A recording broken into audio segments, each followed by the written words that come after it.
Okay, let's just be honest for a couple of seconds here. How many AI tools are you actually paying for right now? Tools that you've used maybe once or twice, and they're just sitting there draining your bank account and you not knowing how to implement them. So I'm going to save you the money and the guesswork in this video, as I've been there and done that, and I've identified only a handful of AI tools that I actually pay for and use on the regular in this online business. And I get it, the number one mistake people use in deciding whether to use AI or not is overwhelm. They're trying to pick all the tools and trying to learn all the tools. But if you just pick one at a time and learn it and get leverage from it, then it's a keeper. So stick around to the end of this video, as there is a new bonus AI tool that's literally just been released that nobody is talking about just yet. Okay, so here I am inside my desktop, and the first AI tool that I pay for that I'm going to talk about today is Notebook LM. If you haven't heard about it, it's part of the Google suite. So I do pay for Google Workspace, which gives you the next level access to all of the Google products. So I actually pay indirectly for Notebook LM. And I use this as a starter for 10 for any research that I do. Notebook LM is really good at taking what you give it, so you can feed it information, and then it actually generates a number of things for you. So I'm just going to jump into my Notebook LM site. Here is one that I've used to study anything about a YouTube brand account or a YouTube personal account. So I create videos for YouTube like this one, and you can feed into it YouTube videos and it will grab the transcript of a YouTube video. This and Google Gemini are fantastic for getting transcripts from YouTube videos. All of the other AI platforms really struggle to get that transcript from YouTube videos. It's something to do with being on the very same platform, which is Google. And you can chat back and forth with it to try and identify what output you want. And within the studio, you can generate anything from an audio overview, which is my personal favorite, a slide deck, video overview, mind map, reports, flashcards, quizzes, infographics, or data tables. So this is really good at taking the specific inputs, the sources that you give it. It's not going to hallucinate because it's just going to go with the sources you give it, do the research with those source data, and then give the output that you want. So this is really good when I'm studying YouTube, seeing what's working, having a look at certain videos and trying to create better videos for that platform. So that's the first one I actually pay for. The second AI tool I actually pay for is called Whisper Flow.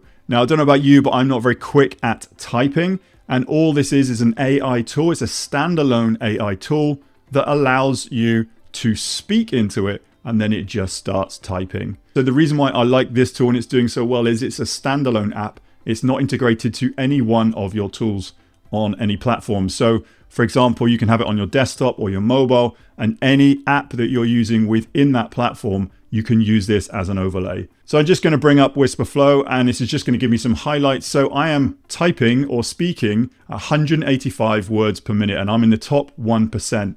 And you can see I've been using it 89% with AI prompts. So this has really helped me speed up the process. When I'm talking, I hardly type anymore. I'll give you a demonstration with this in a second, but it just speeds everything up. So all the things about AI is to try and be more productive and try and save time and get a better output as well. So that's why I pay for this AI tool, Whisper Flow, and I'm quite happy to pay for it within my AI stack because I use it every single day and it saves me so much time. So the third tool that I actually pay for, the AI tool, is called Granola, and this is an AI note-taking tool. But the reason why this is so good, because again, it's a standalone platform. No longer do you have to join your Fathom or AI tool into the meeting and it pops up as a new individual.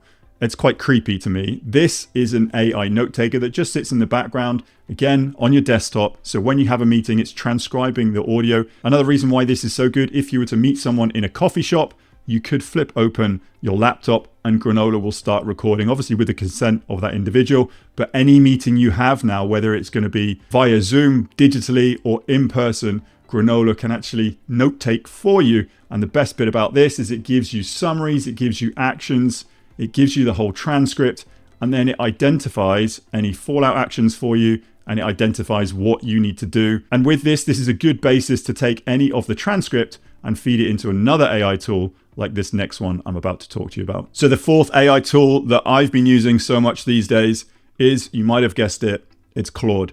If you are using ChatGPT or Grok, a lot of people are moving over to Claude, but again, it's personal preference. I've seen good results working with Claude and especially working with their desktop version.